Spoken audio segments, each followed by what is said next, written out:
Welcome, everyone. This is Pilot News, and you're listening to LOTRO Players News, where we take a look at latest with LOTRO and hear LOTRO players. And this week, I am joined by Cinders. Hello. Hello. Hello there. It did it again. All right. And this week, we have a great deal of news because we had the release of Update 42, The Legacy of Morgoth. And have you had a chance to play it yet? I have not had a chance to play it yet, but I did update my game. Okay, so you're all ready to go when you have a chance. Yes, this week got a little crazy with conferences and sporting events and all that stuff, but we lost out, so sports are over Sports are over. till basketball season. Until basketball comes in. Yes, there is that. Oh, is when do they usually play basketball? Is that played in the spring or is that? Oh, That's of course, winter. it's in the spring. Yeah, It's yeah, that's winter. right. Yeah, Winter, so because it'll that's right. start in December. Right. Okay, it starts in December and all that stuff. All right. Yep. Then let's go into what we have for the Legacy of Morgoth, where you are going to be unearthing the secrets of Shagana.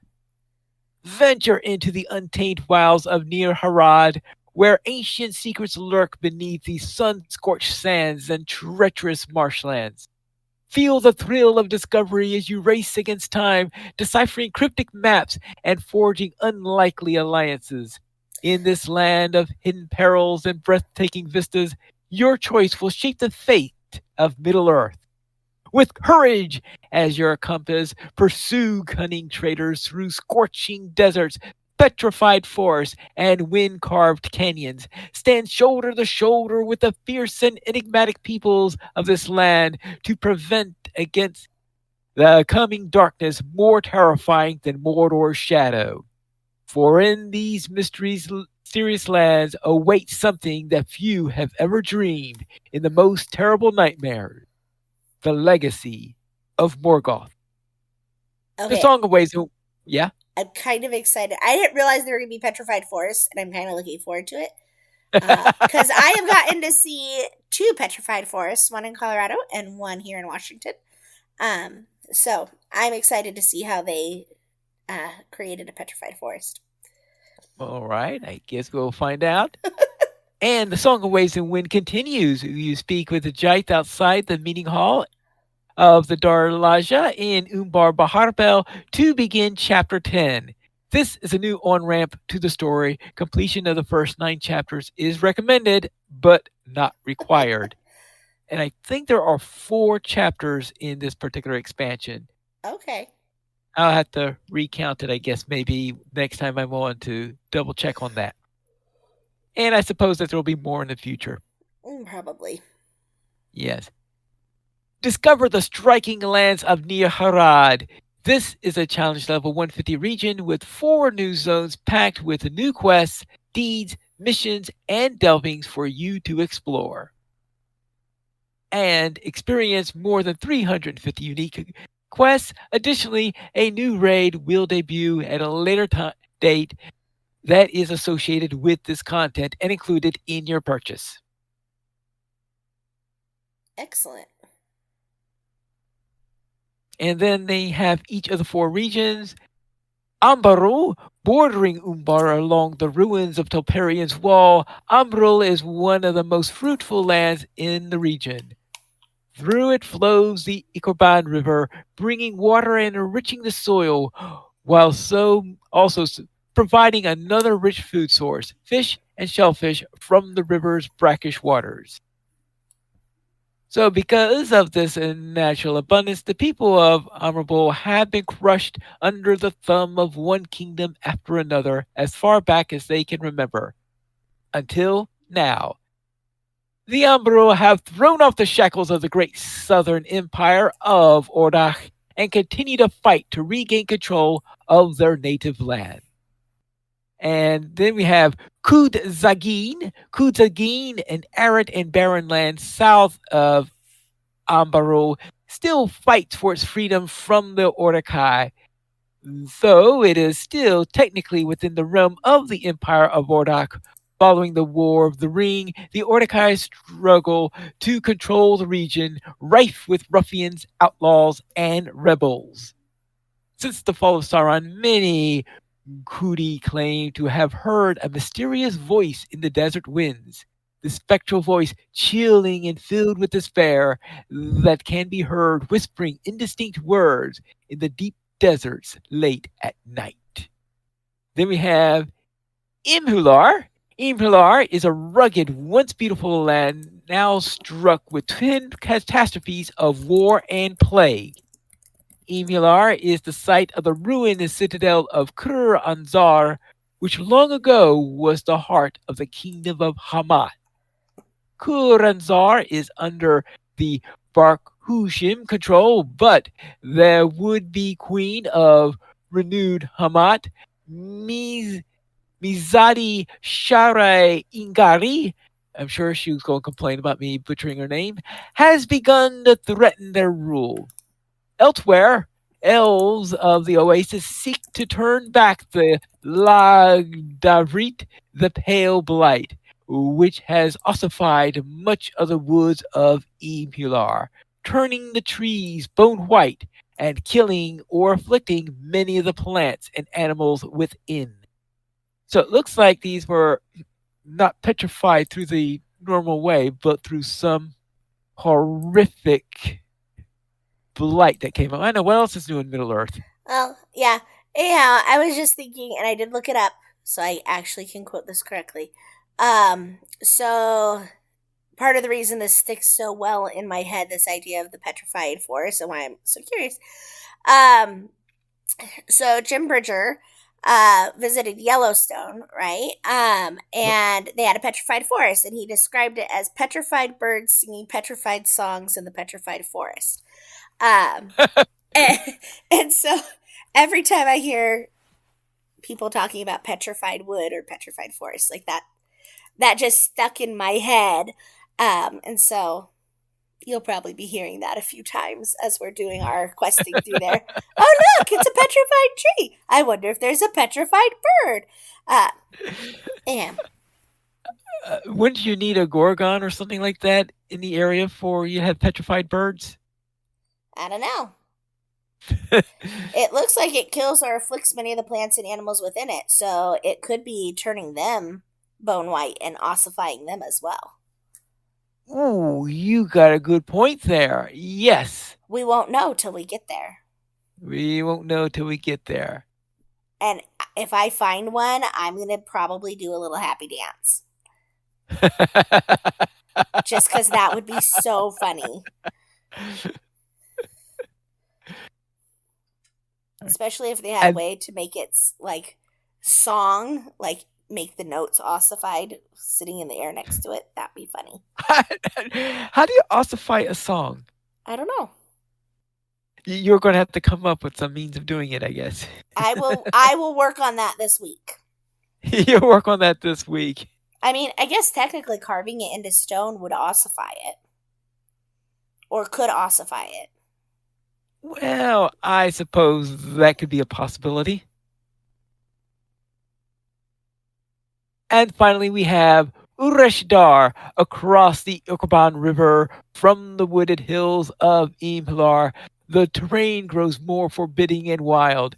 The interweaving web of rocky shelves, scree-skirted slopes, and twisting canyons of Ureshdar. An empire has risen and fallen across the Shagana. The canyons have been home of all manner of desperate men, from heretical cults to crazed recluses and thieving cutthroats and desperate insurgents. And in our time there are going to be four instances. First of all, we have the um, Ashinog and the Fane of the Accursed, which is a three-player instance. And of course, all of these have one and two-player versions of them. Well, that's good. And in the northern lands of, well, actually, except the raid. Of course, the raid won't have a one, two-player version, but unless they're really changing their ways from the usual in here. But the threes and the six do. Well, And in the north, hopefully yeah, this raid will actually have a story mode. I hope so. That would be nice. I guess we'll find that out in a couple of months. Yep. In the northern lands of Abaru, you will enter the salt mine of Ashinog. It is now overrun with a cult of Usankuni worshippers who call themselves the Anaki. You will push back the cultists and clear the minds of the powerful scorpions who reside there. I'm sure that will really give you fun joys. Sounds pokey. Well, just don't get the scorpions poking you. Well, hopefully we can avoid that. But if it's Yeah, okay, so I'm kind of assuming that they'll have, so you know how like the spider areas have like dead spiders laying around that are right. just like part of it? Like I would expect that to also be like dead scorpion shells, making it pokey. Ooh, and then you have salt that gets rubbed in your, ooh, ow. That just sounds nasty. Oh well. Anyway, I did run that instance today, so Ooh, was it that I bad? must admit what? Was it that bad? I di- no, I didn't have any trouble or anything like that with it. Oh, good. I just don't didn't go around trying to look for to see if there were any scorpion shells all over the place. Okay. I mean, you would think that there might be signs of maybe of scorpions that recently molted or something like that. There might be remains of that. That is, of course, unless they eat whatever they molted for to return the nutrients to them or something like that. I don't Okay. know if scorpions do that. I don't know either. Yeah.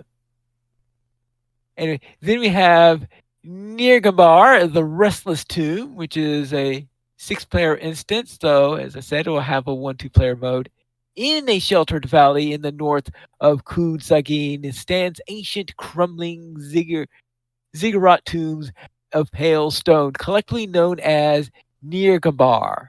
Scouts have reported that one of the Zittelman's men, Andur, is said to have entered Nirgambar drawn there by dark whispers. Locate and stop Andur before he can unleash what lurks in this cursed place. Ooh. And then we have Tol Zakana, the Well of Forgetting, which is a six-player instance, as I said before, with 1-2 option. And deep in the war-torn lands of Imlar, locals warn you of an Orakai encampment, a trading post of sorts. There is a special well there that the locals call Tur Zakana, the Well of Forgetting, whose waters will make you forget your troubles and, if you drink enough, even who you are. But unless you are trading for this water, it's best to stay well clear of the well, for many have wandered near it and simply vanished, never to be seen again. It feels And it, like a twist on the one that runs through Mirkwood. it probably is. Yes. And as I said, it'll be a couple months before the fourth one, the raid, comes around. But Yeah. instance tokens and rewards can be bartered at the fishing village of Bejmaka outside of the city of Umbar. That's the one that we get the port to when you do the oh, I think we get a port to that one. I don't have a port there. And so there's one So of the villages, there's something just outside of Umbar that we get a port to. And I thought it was Bejmaga. I guess I didn't remember having a port to a place just outside of Umbar. When did we get? Oh, is that where the? Oh, is that where the housing item goes? Are I you saying? I don't know. I'm wondering. Oh, it might come with completing the raid if it's the one I'm thinking of, which would be why you wouldn't have it. Oh, it comes with completing the raid. That sounds like a rather strange. Um. Oh. Okay, maybe I would have one character then who's. I think I have one character who's completed the raid, my lore master. Hmm. Yeah. I would need to log in and look, but I'm pretty sure that's where it goes, and I can't do that. Okay, I can't do that while we're doing this, or it'll be in the music will be in the background potentially. So all you'll right have to wait to then. find out. Okay, we'll wait and find out about that later. So then let's go into the elf. I keep on forgetting about the elf update. Maybe I'm drinking from that well of forgetting just before I try to log into an elf or something. I Oh, think actually, it's I've been just too busy because playing you other don't characters. play elves very often, Pine Leaf. Well, yeah, there is that little detail. Elves have received a cosmetic update. We have been able to hit many aspects of the elf and the characters in the Lord of the Rings Online, giving them a similar expanded options and look that can be seen from the work done previously on the Race of Man. This work does not include an update to the High Elves, which will happen at a later date. All Elven characters will automatically utilize their new looks when they log in, and many players will find the new looks very similar to their old one. However, players who wish to further adjust their looks of their characters can visit the barber located at many major settlements throughout Bree, Thorin's Hall, the Dale Lands, Erebor, Minas Tirith, and Rivendell, and well as some other locations. Because if I remember correctly, there's also one in Dunland where there's a barber. And I'm sure you could think of some other places that I can't think of off the top of my head. I don't really visit the barber, so I would not know where All more of right. them are. Reputation enhancement. Three new reputations are now available. The Fedikari of Umbar, who are the Tail Wardens, the Ikurbani, who are the people of Shagana, and the Aldurhid. This faction, the main faction of the release, are the Ikurbani, and most of the quests will help you gain reputation for this group. The two secondary factions get a new exploration experience. Across the zones, you will find amphorae and other randomly scattered pots in the landscape. These act like special chests. Once you reach the correct faction tier with the Tail Wardens, you can interact with the first of these amphorae. When you reach the next corresponding relationship tier, you can acquire a kit from the scholars or via barter to access the second style of ancient pottery to gain faction advancement. And I was wondering what those kits were for. All right. Because I just got up a level on that, and my reward for that were some of these charcoal rendering kits. I was wondering, what are they for? All right, now I won't know what they're for. Okay. For the Ardurhid, the focus is on the preservation of nature. Like the Tail Wardens, there are two types of items that you can interact with on the landscape: seeds and seed clusters. And these are the keys to allowing you to harvest the rewards from the seeds. VIP players who reach a friend level with a faction will be granted a plus 10% bonus on reputation experience earned by other characters on the server until they reach the friend level. Ooh, okay, actually, that's nice because my lore master just hit friend with the tail spinners. And if a character on the server reaches the kindred level of factions, all other characters on the account server earn plus 25% bonus until they reach the kindred threshold of the same factions. Only the three new factions in this expansion have had this functionality. I think they're hoping to add it to more in the future, but as you know, there's always this pesky thing about how things were done back 15 years ago are never quite compatible with doing things like this. Yep. Baubles! Baubles are a mix of old and new curiosities that can be collected along your travels. These will be items that unlock a skill in a new tab on the collections panels, able to be used directly from there without needing to hold on to the item. Many older items, such as costumes, will be updated to work in this way to provide easier access to them at all times. Now, I need you to confirm that at some point that costumes are going to automatically go into there, or what you have to do in order to get the costumes to go into the baubles panel, because I don't have I any costumes with my character. So, I can absolutely check that out first thing when we log in if you remind me. okie dokie. And newer ones will be found in the new factions coming up in the Legacy of Morgoth. So I do have a couple of them doing things for the factions, and of course, plus the two that came with the pre-order. So those are the things with the baubles. Excellent. Right. Now, unfortunately, they did not figure out how to get the fireworks into there, which is really sad because it would have been really nice to have all those fireworks inside the baubles panel. Maybe next update they will. Maybe. Maybe.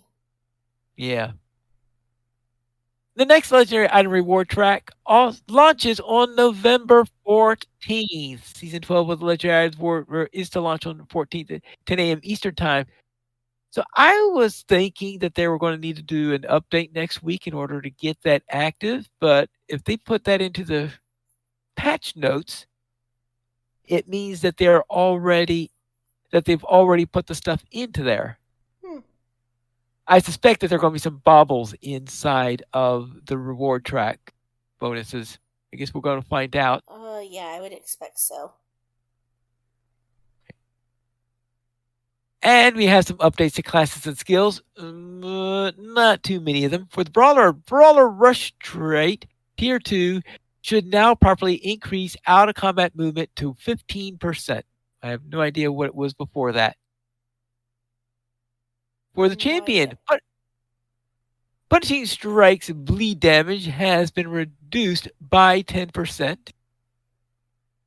The debuff from Devastating Strike can now be overwritten and no longer requires that you wait for it to expire before it can be reapplied.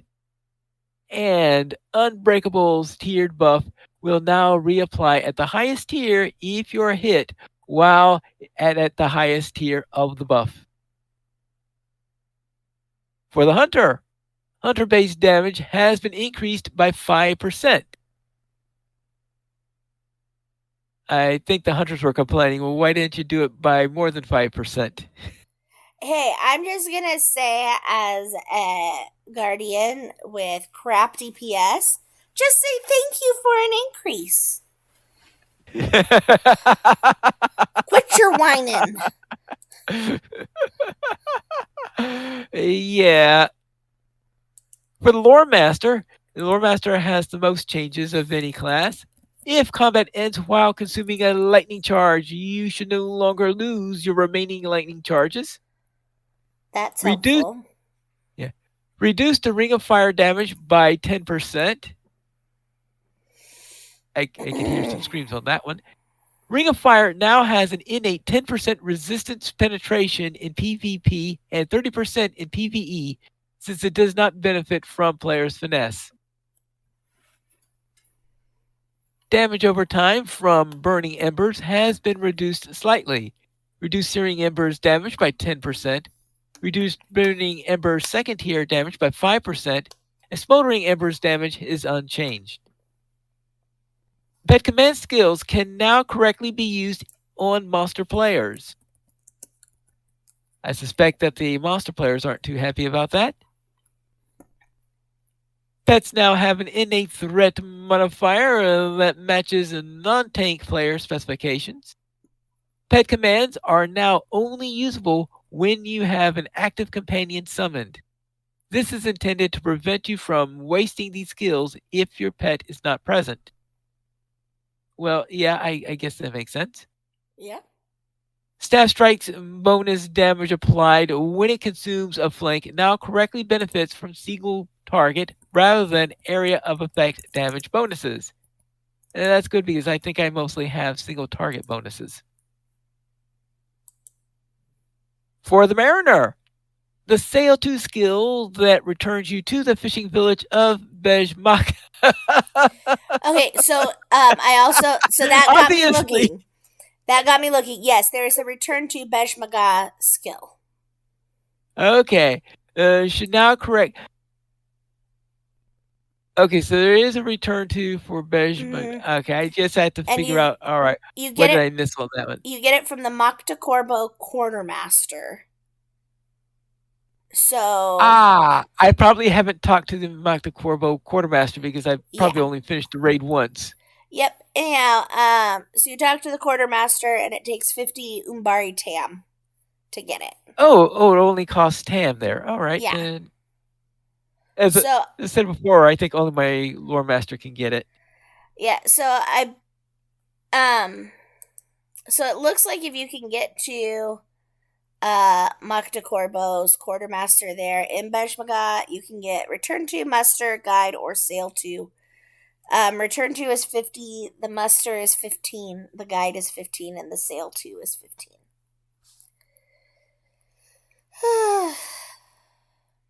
All right. But I think what I did was I just walked up and just like clicked on the people to talk to them and just see if he had something new and different, and I saw it and got it. Would be my guess for what I did. All But right. yes, there is one I did. Thank you, Yeah. Lotro Wiki. Maybe. Yeah. I have to go double check to see if my lore master does have that skill. It's possible I have that skill, but I never bothered putting it on my bar because there's only so much space I can have for travel skills. Yeah.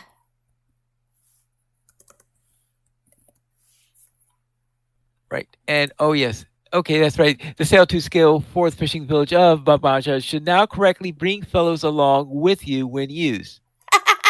Yeah, that would Can be you useful for imagine mariner sailing sail too. away and then it just didn't work?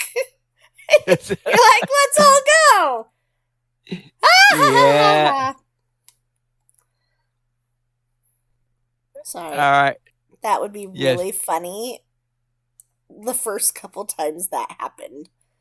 Kind of like when a Well, hunter ports with when you're not in a group and the hunter ports and you think that you're going to port with them and then you're just left standing there and they're like, oops. oops. I have had Sans do that to me and she's always like, oops. It's like, really? And then they usually can't port back to you. Right. Yeah. Well, at least if you're on M, you could send her your acorn. I can, but she's done it to me on Cinders, and that's worse. It's so bad when she's done it to me on Cinders. Because she just leaves me standing there, and I'm just like, what am I supposed to do with this? Like, okay, see you later. All right. Mariner Firepot now has an innate 30% resistance penetration since it doesn't benefit from players' finesse. As for the Runekeeper, Epic Conclusions Lightning video effect should once again appear as intended. All right, for combat and monsters, various fell beasts are no longer immune to power of knowledge, since this skill no longer drains enemy power. Some stat crunches clean up erroneously caused by the monster modifiers to incorrectly use negative values for mitigation bonuses, causing those buffs to turn into debuffs. This has been corrected, so monsters will once again receive the appropriate mitigation increases that they used to have. This mostly impacts monsters throughout the lower game levels and especially boss monsters at those levels. Avonk Swamp. What? Said, ah. Well, Avonk Swamp Bite attacks now properly display its vitality reducing effects. This effect is no longer curable so that it doesn't block cures of the main damage over time. As for crafting, uncut gems are now less likely to drop from enemies throughout the world, but I could quite assure you that. Oh, actually, uncut gems. I was thinking something else. All right, uncut. Gems found in containers and prospecting nodes are unchanged. Umbar's crafting guild has loosened its restrictions on bartering for items to improve the Eriador crafting guild standing. Recipes for crafting Seafarer's lively crafted essence boxes, allowing selection of a lively Seafarer's essence, has been automatically granted to Umbar tier cooks, jewelers, metalsmiths, scholars, tailors, weaponsmiths, and metalworkers. In other words, if you can craft, you can make it, right? Quests, deeds, and adventure areas. In the Vales of Anduin, quest Wood for the Walls. The damaged walls should now be easier to click on when floating names are off. Thank you!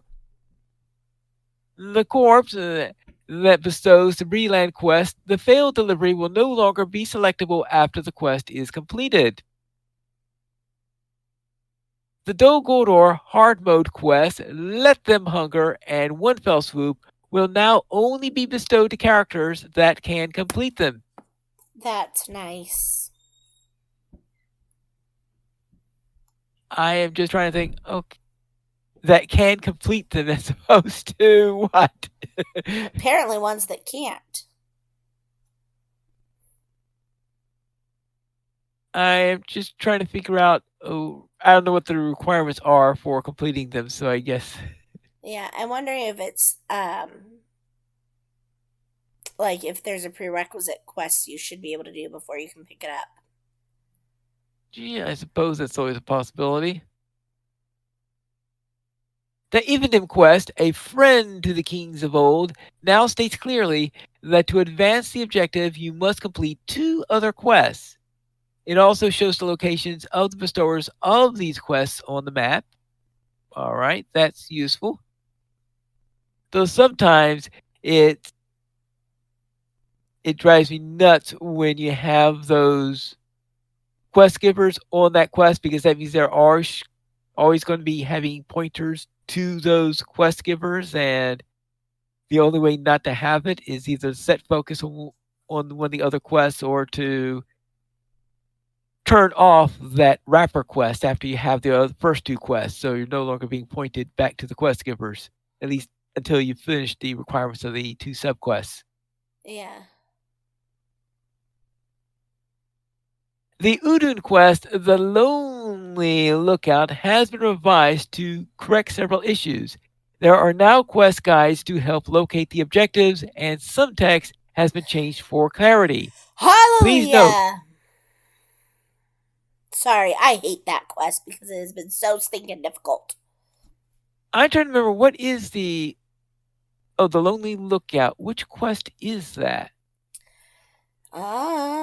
I want to say it's the one where you have to go to a bunch of different spots. Um,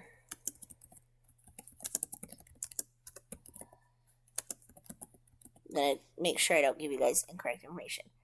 Okay, so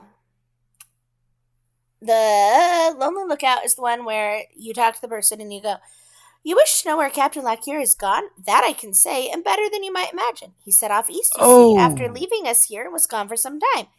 Then half a day later we saw him marching back along the road, and our hearts leaped only to sink again. They came not for us, nor were they returning the foothold. No, we watched them make their way down the central road, then turn up on the rising northward path. If you would find them, you must follow them there."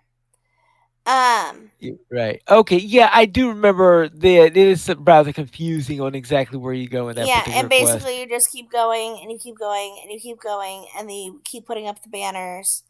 Um, and you have to find and fix X number of flags, and then you find a lookout up there. You talk to them, and then they have you basically just like keep doing that, and then All yeah, right. Okay. Please note, players who logged off with the Lonely Lookout in progress will need to re-accept the quest and start it over due to versioning. The North Downs quest, a request to the Earthkin, is now bestowed by Gondorak in Estildin, and the placement and appearance of the tar sand used in the Cape of Umbar quest, the Black Sand, has been adjusted. I don't think we've done that one yet. It's possible that we that's right, because that's the tar sand that's from the hunters camp, and we sort of ignored the hunters camp in our playthrough together. Yep. For instances and skirmishes, the Rift of Nurz-Khashu, Tharlak is now immune to crowd control effects. I've not done that Oh, one to know why that would matter. well, Tharlak is a Balrog, so I guess it's because it's a. All right, we're talking about a Balrog here. Crowd controlling a Balrog? So, Yeah. or at least,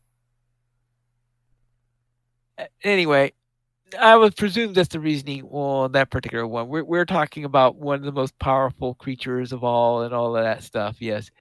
And I suspect this adjustment was made based on feedback on the Angmar and Mordor servers, since that is currently the top end raid, level cap raid that they have there. Yeah, that makes sense. As for Sari Surma, Drugoth now has an appropriate mariner specific skill. I can't remember too much about Suri Surma because I've done it so rarely, but I presume that he has skills appropriate for every single class. So that's why they added a Mariner one, because they had forgot to add a Mariner skill when they added the Mariners. That makes sense. Okay. Now for missions and delvings. 28 new missions will be coming with the Legacy of Morgoth.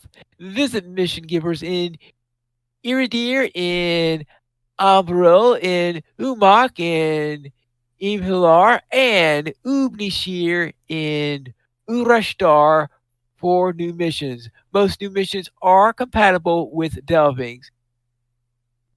It looks like that at Iridir there's supposed to be 8 of them there, and what they do is they have split them into 2-day groups. So therefore, there are actually 14 on one of the days, and even though they say 28 there, there is one of them that seems to be currently deactivated. It's one where I saw complaints from some people on the test server where they're talking about people falling through the bridge. So I presume that they have not been able to clear that away yet, and that particular one is deactivated for that reason, is my guess. Because right now there are only 27 that are up, and as I said, they do split them into two. So one day we're getting 14, and the other day we're getting 13. So two of the locations they have 5 each day, and the other location they have, well, usually 4, but with one gone, that means we'll sometimes have 3 because of the deactivated one. Okay. But anyway, most of these missions are compatible with delvings. So if you like to do delvings, they are going to be working on that. In the Gunabad mission Sting Like a Grodbog, the Mucus Quest objective is now behaving correctly. The Oderslade mission Into the Crystal Tunnels now has a suitable exit portal in the mission space. And also, several of the missions in Cardaland and Swanfleet have been updated due to a performance fix, and these missions will be removed from your quest log if they are underway. Now, usually I don't have missions in my quest log since I just run the mission, finish it up, turn it in, and do all that. So I suspect not too many people are going to be caught with one of those running when they first log in afterwards. And the following locations are now part of the Mission Stable Master Network: Gerwin's Convoy, Clegger, Herne, Iridir, only available on servers with level cap of 150 or greater. Umach, available only servers with level cap 150 or greater. Ubnishir, ditto. And the Bloody Eagle, ditto. So yes, they finally added Cardland, Swanfleet, Umbar, and now I've always had trouble what they call this place, so I always call it the Ikorben Valley, since that's the river that runs through the area. Mm-hmm. And In fact, I think that's what the map calls it. So that's the other reason why I call it that. But anyway, we have all these locations there. They're finally all available on the on the Mission Stable Master network. Now, I should note that the home stable masters, the ones at the housing neighborhoods, they only have the four original ones still there in that one. The new areas do not have them. Uh, the new areas that are just being added to the network are not at the Homestead ones. But if you take the Homestead one, let's say to Trestle Bridge, then you could go from Trestle Bridge to any of the others if you wanted to. And in some ways, I think using the Mission Network is a much faster way to get some of the areas on the map there because you get there instantly instead of having to worry about traveling the long way if you wanted to get there quickly. So there are nice routes to get through there, and they only cost. Well, I'm being charged 80 cents for the use of each of those things, which is a nice low cost, and it's a lot better than 144 silver, which is why I think they're charging at the regular Stable Masters. I Now, have no note idea. though, yeah. Now, note that if you are on one of the legendary worlds, in other words, ones whose level cap is currently below 150, then you will not see the four 150 level cap stable masters there at all. They will not appear on the list. In other words, they're not going to be grayed out or anything like that. They'll just be completely missing. But if you are on one of the regular servers, then you will see the 150 cap ones on there. I did check that out. Now for housing and decorations. Oh yeah, that's right. It's about time that they added those things in there. Okay, now we can go to housing and decorations. A few housing rewards from the Dragon in the Storm instance were smaller than intended and are now slightly larger. This affects the Dragon in the Storm paintings, tapestry, chair, and hearth items. Alright. For items and rewards, the following items now go into the junk carryalls: jade gemstones, mithril dust, old arrowheads, and ancient spearheads. And I'm sure a lot of people, especially Ah, yes. those jade gemstones. Yes. My one complaint with the junk item carry all. Yeah. I have one complaint with it. When you go to take the items out to sell them, they come out in their smaller stacks. And so if you have like 500 items stacked, you're doing that, 100 times to sell all 500 items. Or however many times you have to. Like, it's just. I mean, 10 Sorry, times. the mouthing isn't working. The mouthing is not working in my head right now. But like, I have. Oh, what was I trying to sell? I was like trying to sell, I think, claws of some sort. And I'm pulling them out, and they're only coming out 50 at a time, and I had to keep doing it over and over and over. It's like, I wish there was a button you could click and be like, sell all junk, sell all junk, sell all junk, So all sell all junk. oh yeah, that would be lovely. Like, if there was a button for that in your junk item carry all, just the junk item carry all thing you could click and be like, sell all junk, sell all junk, sell all junk. That would be great. Yes, that would be great. Ah, yes. Now, ornamental PvP appearances from the recent event reward track should now correctly take clothing dyes. Osgiliath instance cluster equipment should now have an appropriate minimum level requirement when it fails to scale correctly to your character's level. Newly acquired Adventurer's loot box gear for level 150 characters will now scale to items level 521 to 523. And the following skill emote granting items received from the treasure hunt event are now disenchant into buried treasure tokens for those who have already earned the skills emotes. Those are the Cave Claw Steed, the Ricci, the Oh Treasure no, Laden that's the Goat, rich emote. That's an Rich! exclamation point. Yes. Okay. Okay, that exclamation point. Sorry, I thought that was an I. Nope. Looked that a little upside down, but all right. Treasure laden steed, counterfeit, gem inspection, coin flip, douse, and gold planning. Panning. Panning. Yes. If only you could plan for gold. That would be so great. Today, I'm going to find 6 gold nuggets and be a wealthy person for the rest. No.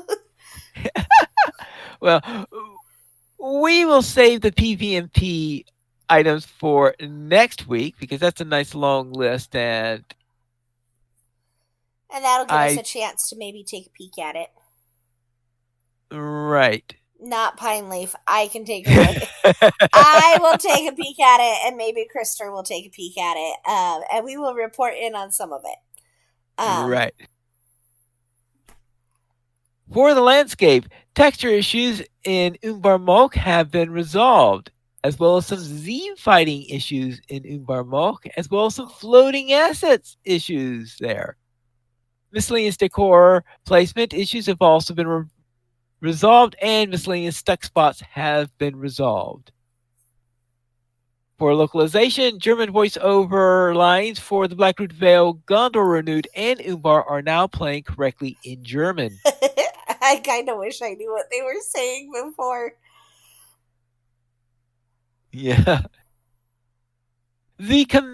For French, the command slash JDR space we will now properly indicate that the player is role playing. So I will presume that that is short for okay. Well, the we is obviously yes, but the JDR I presume means role play or something like that. Yeah, it's probably an abbreviated version of that. Yeah, it's very definitely abbreviated. And for miscellaneous things, character selection screen, the avatar update visible checkbox is now visible for avatar races that use it. These races are currently only dwarves and hobbits. And now elves. Mm, It should be elves as well because they no, just no, got no. different. Elves. No. But I think elves show. I don't think elves have a checkbox one. The recent avatar, the race of man and the elf ones, the checkbox doesn't do anything for them because they always shows the new avatars.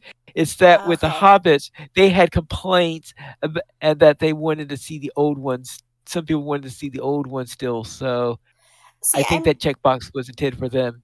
I'm really surprised though that they just didn't stick it on all the ones. Because if the people playing hobbits would complain, everybody else would complain too. Well, I think that the avatar updates for the race of men and for the elves were a lot more extensive. Because I Oh, don't think they yeah, because I don't remember all that much changing on the Hobbit side. I think the main thing they were complaining about were the run of the female hobbits. okay. Yeah, so I'm not completely sure what that all is about because it's been so long since that came around that I forgot the reasons for it. But anyway, the barbershop panel is now larger, which is useful now that people are likely going to be going to the barbershop for their elves. And it can also be dynamically scaled, just in case you think the new larger barbershop panel isn't large enough for you. Or if So, you think it's too large and want to shrink it back down. well, I guess that's also a possibility. That would be my I suspect, inclination. aha, yeah, because I think that the main reason for it is probably the people with 4K monitors, and so you have this tiny little Yeah. box there, so you can barely see anything. The character panel can also be dynamically scaled, and the system menu and options panel can now be dynamically scaled. And we plan on releasing more hairstyles for the elves in the future. I do want to point out on the barbershop panel and dynamic rescaling. I was on X last night or a couple nights ago, and Fibro Jedi had been trying to rescale, and it's not like an immediate thing. Give me just a moment. Not an immediate. I thought it was rather immediate when I So tried it. he says it doesn't, for the character one, it doesn't drag to resize like other windows, but the window scaling happens in the options panel instead. Same is true Yeah. for the barber. Because Yes. he says it wasn't clear in the patch notes, so making sure people know. Um, so Yeah, it was not clear in the patch notes concerning that. I think I found that out the hard way myself when I yeah, was testing it on Bull Roar. Is that, oh, this is where you go to do it? yeah, Yes, it in the doesn't drag options to panel. rescale. Yep. Now, if you're using the options panel to change the size of the options panel, it will not take effect until you hit accept or something like that, because you don't want to be trying to slide a bar that's being dynamically scaled as you slide it. Yeah. Now let's go into some known issues. First off, certain hats for elves have a hair gap. Okay. My elves are going to be trying on every hat to figure out which ones that is because that sounds hysterical. The Minstrel and Mariner instruments available for the instance cluster barter were set to item level 520. They should be item level 525. This will be fixed in a future patch. The legendary quality set item rings, bracelets, and earrings available from instant cluster barter are were accidentally set to have a disenchant value. This will be removed in a future patch. Some bows and clubs dropping in the instance clusters were set to a common damage type instead of Westernist or Balerian damage. This will be fixed in a future patch. And some bows dropping in the instance cluster are lacking the option to disenchant into embers. And guess what? This will be corrected in a future patch. And those are the patch notes that we have for update 42, The Legacy of Morgoth. Now, there is another matter that is not in the known issues, but is currently something that they have corrected but not yet implemented, and that is, I mean, they've corrected, but it's not yet been patched in because it was done after the last update, and that is that raids are erroneously appearing in solo missions on the Angmar server. I would presume also the Mordor server, but I've Probably. only tested. Yeah, but I was on the Angmar server and I was doing missions on there with my character there, and I'm going along with the Gundabad mission, and suddenly a wraith appears. Whoops! So I managed to get through that. And in fact, right after I did that, I sent the bug report. So I finished sending in the bug report, and then I decided to resume my mission. I decided to stay at the spot where the wraith appeared. And so since I was in that spot where the wraith appeared, I sent in the bug report, and that took more than 5 minutes. So as a result, when I continued along with a second wraith appeared, and this time it was one of those. It was a mournful raid instead of one of the shadowy raids. So I really had my work cut for it on that particular one. So yes, I think I'm going to avoid missions on that character until they fix it. Next, Nona's Cave is inaccessible.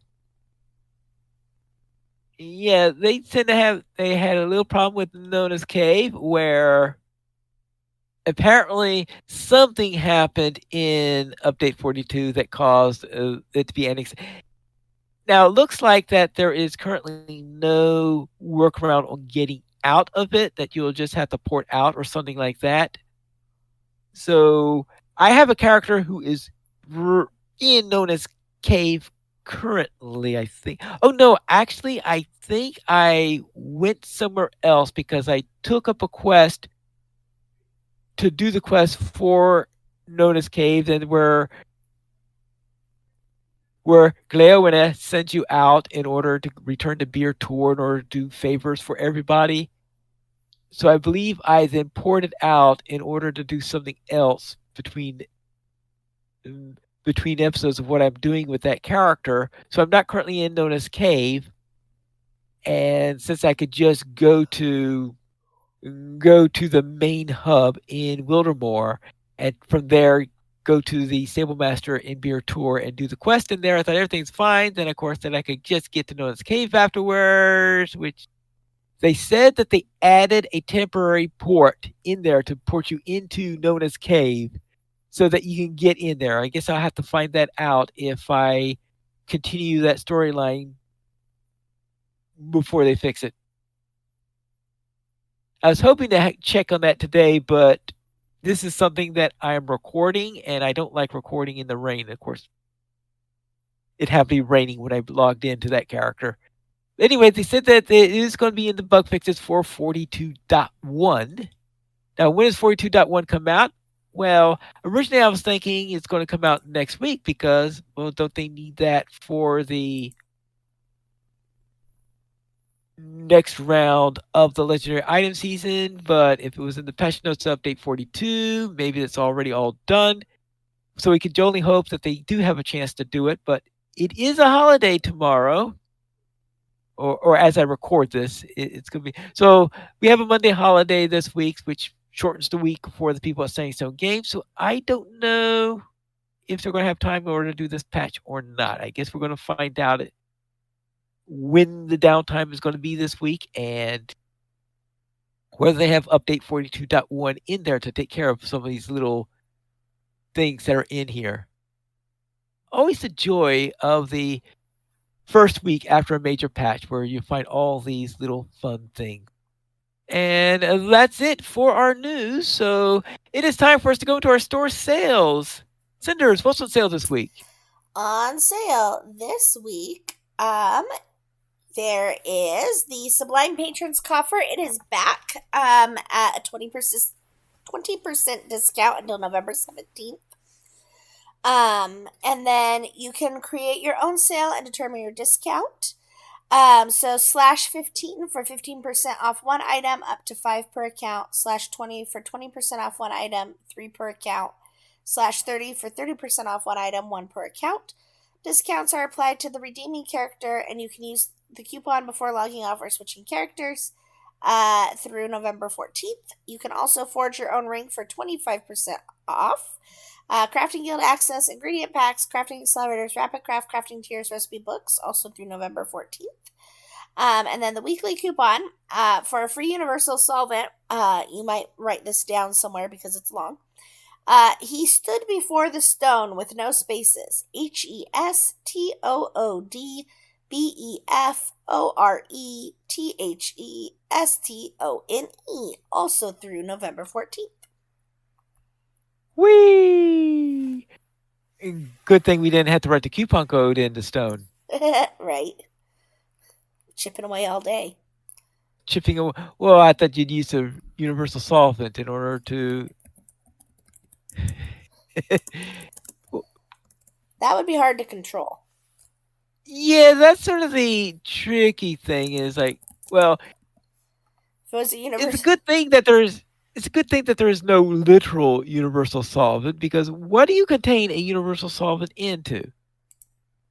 Hang on, I'm checking something.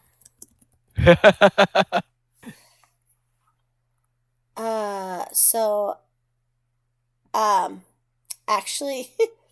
Yeah, I know what is usually water, considered to be the universal. Water is considered a universal solvent, and I was double checking that before I said that.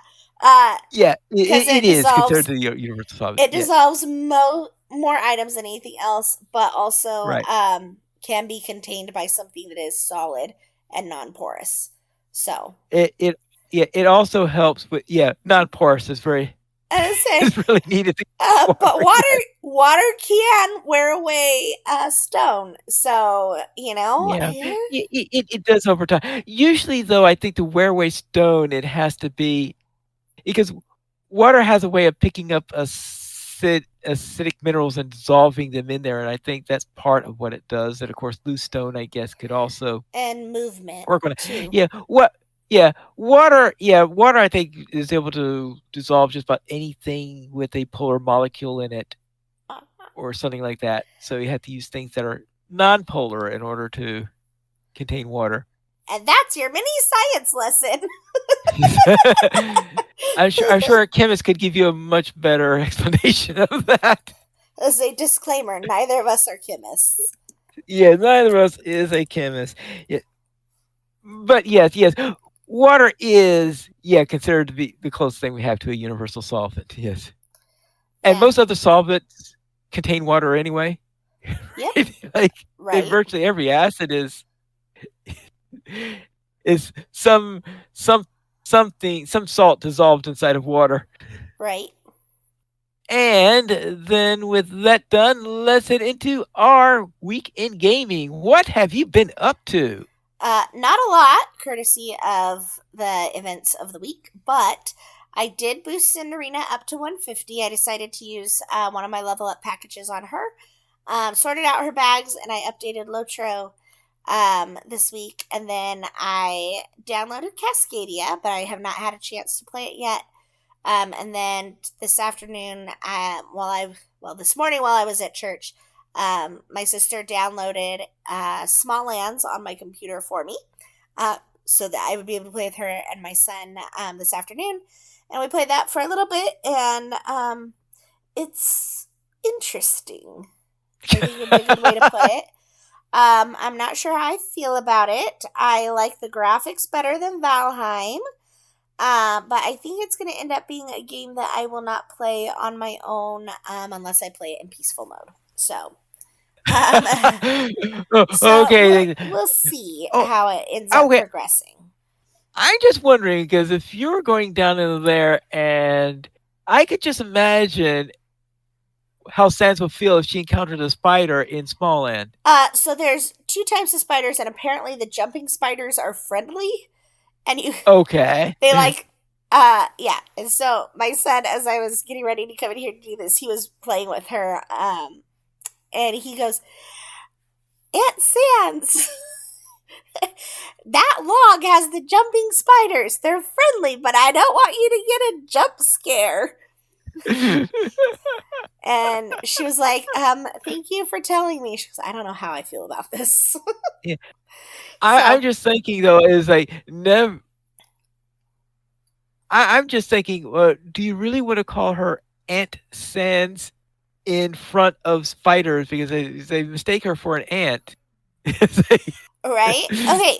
So, have you seen Small Lands? Have you I looked at it? have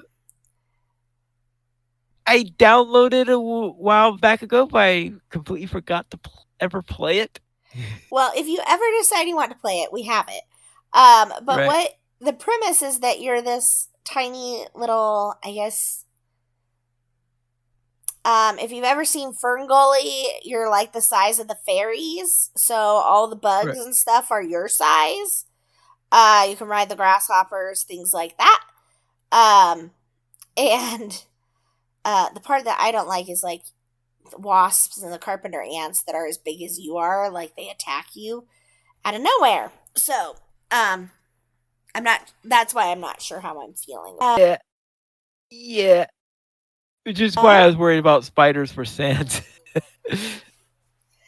yeah, I don't know if she's actually encountered one yet. I have not heard any screaming from the other room, so I'm guessing it's okay. But like I said, I don't know. I didn't see one while we were playing earlier. But that was my weekend gaming. How All was right. yours, Pine Well, Leaf? my lore master completed the first of the 4 regions in the new area. So so I got a good start on that. So I am so far enjoying the storyline, and now I'm in doing the second region and doing the epic storyline in there, and we're going to see what we could do. I presume eventually we are going to find out what this legacy of Morgoth is, but we haven't quite got to that point yet. Mm-hmm. And my champion was tested running some new missions as a low level character because that's something that I always do into there, seeing what I could do with the low level character in there. So I ran my level 50 champion in there, and I've also run a level, I think, 20, was it about level 29, 30, somewhere around there. Warden has also been doing some missions into there, trying to run them and seeing how they operate. And the first thing I do there is to find out, all right, how do I get to the mission location?